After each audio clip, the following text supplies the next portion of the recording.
How to construct a tonally regulated line? You follow the first rule. Maximum contrast between the two bisyllabic units in a single line. The step 1, you form two contrasting bisyllabic units, like level, level, oblique, oblique. The first bisyllabic unit is that of level tones, indicated by two red horizontal lines. The other bisyllabic unit is that of oblique tone, indicated by two vertical blue lines. Or you begin with two oblique tones and then have two level tones. Now we have only dealt with 4 tones in a 5-character line. Then what to do with the long character? There are rules to follow. If that long character is added to the line's end, it must be a tone that contrasts with that of the preceding character. For example, here you put the long character at the end of the bisyllabic units and you attach them to the end. Then you have 2 tonal regulated lines. Oblique, oblique, level, level, oblique. Or level, level, oblique, oblique, level. If the long character is added to the line's beginning, it must be a tone identical to that of the ensuing character.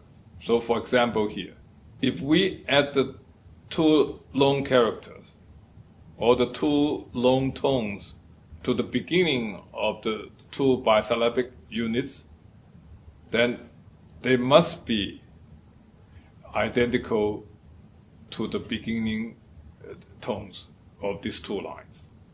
So they merge to form 2 different kinds of regulated lines. Level, level, level, oblique, oblique. And oblique, oblique, oblique, level, level. So this use the 2 alternate 3-2 lines.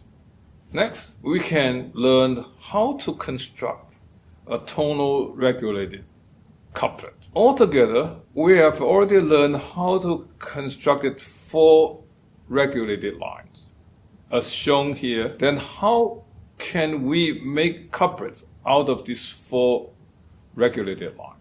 We follow the second rule, maximum contrast between 2 lines of a couplet. So the 2 alternate 2-2-2 lines must go together to form a 2-2-1 couplet, as shown here. Oblique, oblique, level, level, oblique. Then for maximum contrast, the second line must be level, level, oblique, oblique, level. And the contrasts are accentuated by the coloring. Similarly, the 2 alternate 3-2 lines must go together to form a 3-2 couplet. Here, I have added 2 red triangles to indicate the use of level tone and rhyme. Then next we question, we have got 4 regulated lines. Can we produce 4 couplets? Can we say produce a new couplet like this or like this? The answer is no. Why? This because this would violate an unviolable rule in regulated verse. That is, all the even number lines that rhyme must be in level tones. In these 2 couplets, we have the oblique tone in the second line. So the possibility of using these 2 couplets are ruled out. So this makes things simpler for us. Instead of having 4 kinds of couplets, we only have 2 kinds. Type 1 is what we can call the 2-2-1 couplets. And the type 2 is what we can call the 3-2 couplets. And all regulated quatrains or regulated verse operate through an alternation of these two couplets. Tonal pattern 1 begins with 2-1 couplet. Tonal pattern 2 begins with 3-2 couplet. Now, we can be a little bit more ambitious and learn how to construct an actual poetic form, that of a regulated quatrain. How do we do it? How do we move on from couplet to a quatrain? We must follow the third rule: partial equivalence between two adjacent couplets. The first two characters of a closing line of a couplet and the first two characters of the next couplet must employ the same tones. If a quatrain begins with a 2-1 couplet, then the rule of partial equivalence dictates that the next couplet must be a 3-2 couplet. This is because the rule of the partial equivalence. Then you have no choice but to use a level, oblique line. You cannot use the same level, oblique level line, because that would make the tonal patterning monotonous. You do not repeat any tonally regulated line. This is what I call the partial equivalence, indicated by the yellow square.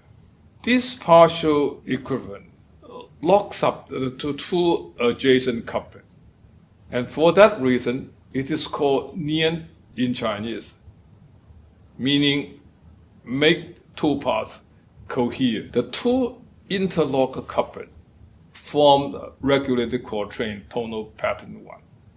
So you see, regulated quatrain tonal pattern is that easy. It's not difficult at all. Having learned how to construct tonal pattern 1, let's see how it actually works in a poem. The example chosen is Climbing the Crane Tower by Wang Zhihuan, one of the best-known pentasyllabic quatrains. For easy checking, I've marked all the characters with the same color as the tonal symbols: red for level tones and blue for oblique tones. After each line is read, we pause to check if the coloring exactly matched that of the tonal table. If it does, it conforms to the established tonal pattern. But if it does not match perfectly, it means it has used one or more variant tones. Now, let's begin. 登鹳雀楼，白日依山尽，黄河入海流。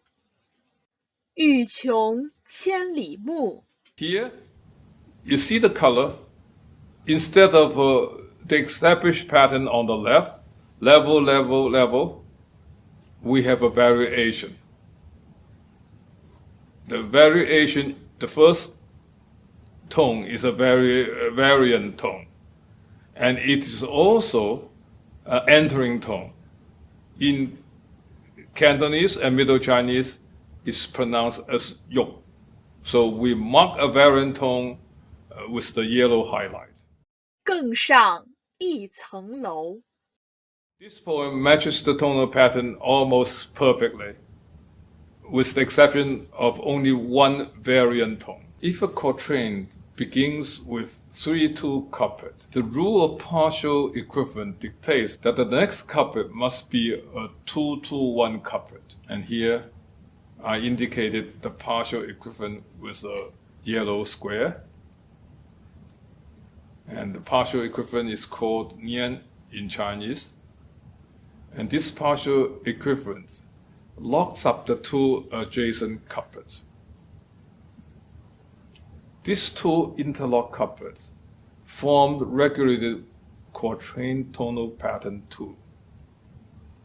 Having constructed tonal pattern 2, let us see how it works in the poem, listening to the zither, by Li Duan.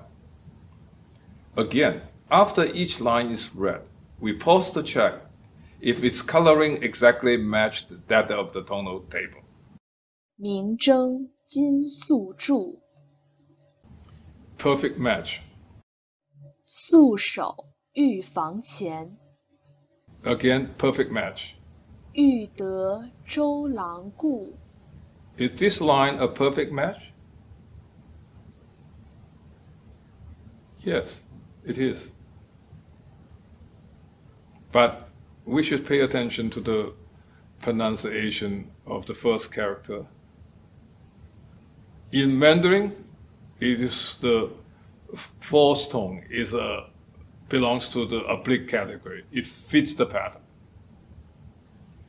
In Middle Chinese or Cantonese, it also fits the pattern, but it's pronounced as yok. It's an entering tone that ends with a K. 时时勿拂闲， Then you can see another example of a poem that follows the tonal pattern, closely follows the tonal pattern, and actually with no variant tones at all in this piece. The last but one character in the last line, again, is an entering tone, pronounced as fat.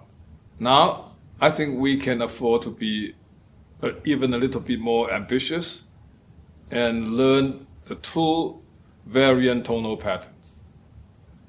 Tonal pattern 1A and the tonal pattern 2A. A variant tonal pattern is the one that employs rhyme in the first line. In other words, the first couplet must be made up of two lines that ends with a level tone. So we have a combination of oblique, oblique, level, level, level, level, oblique, oblique, level, or a different configuration. Please pay attention to the fact in regulated quatrain and also regulated verse, 律诗, it is only the first couplet you can find imperfect alignment of tones.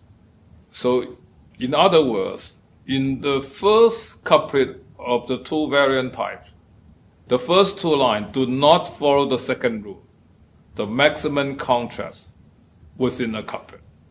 Here, the yellow highlighted part indicates a variant line. It's a variant line in tonal pattern 1. This tonal pattern is called the tonal pattern 1A because it is only a slight variant of the tonal pattern to the right. All the other lines are exactly the same. And here we have the tonal pattern 2A. Again, you can see if you compare this tonal pattern with the regular tonal pattern 2, you can tell only the first line differs. So the yellow highlighted part is the variant line in tonal pattern 2A. Having constructed tonal pattern 2A, let us see how it works in the poem written by a cloister lady for the loved one on the frontiers by Wang Ya. After each line is read, we pause to check if its coloring exactly matched that of the tonal table. 花明启末春， A perfect match. 柳拂玉钩心， Again, a perfect match, but this word is pronounced as entering tone in Middle Chinese, 粉. 为报辽阳客， 流芳不待人。 Perfect match. Some of you may say, wait a minute, how can you call it perfect match? Bu is pronounced ba. It's the entering tone that ends with unaspirated T. So that fits the pattern perfect. So this last line is a perfect match. Now, exercise time. Let us turn our passive knowledge of tonal patterning into an active mastery of it through 4 exercises. The first exercise is to construct tonal pattern 1 for quatrains. Please take out a piece of paper and copy this first 2-to-1 line and then complete the entire pattern.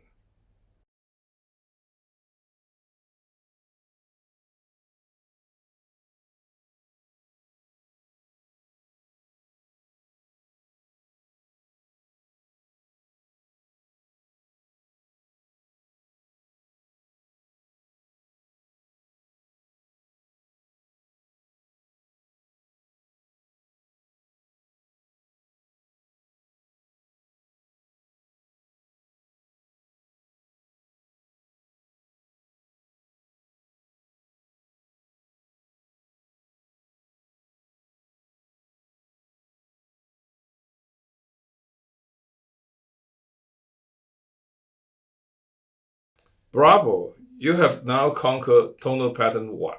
Now the second exercise on constructing tonal pattern 1A. This is very easy. Just cross out the first line of the tonal pattern you have just written out and put in the other line that ends with a level tone, namely this 3-2 line, oblique, oblique, oblique, level, level. Now let's do the third exercise and construct tonal pattern 2. Tonal pattern 2 begins with this 3-2 line.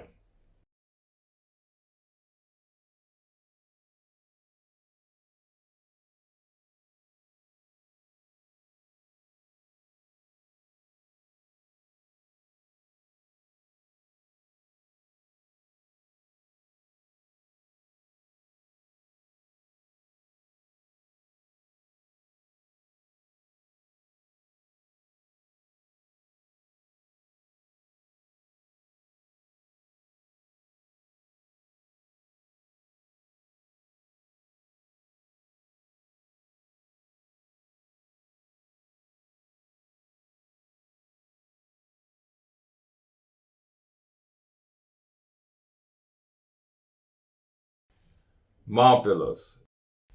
You have now conquered tonal pattern 2. Now the fourth exercise on constructing tonal pattern 2A. Again, this is very easy. Just cross out the first line of the tonal pattern you have just written out and put in the other line that ends with a level tone, namely this 2-to-1 line, level, level, oblique, oblique, level. And you have tonal pattern 2A. Congratulations! You have conquered all the tonal patterns for regulated quatrains. This is the end of episode 37. In the next episode, we will learn how to construct the longer regulated verse, or 律诗, in both pentasyllabic and heptasyllabic forms. Let's meet next Tuesday on YouTube and Bilibili.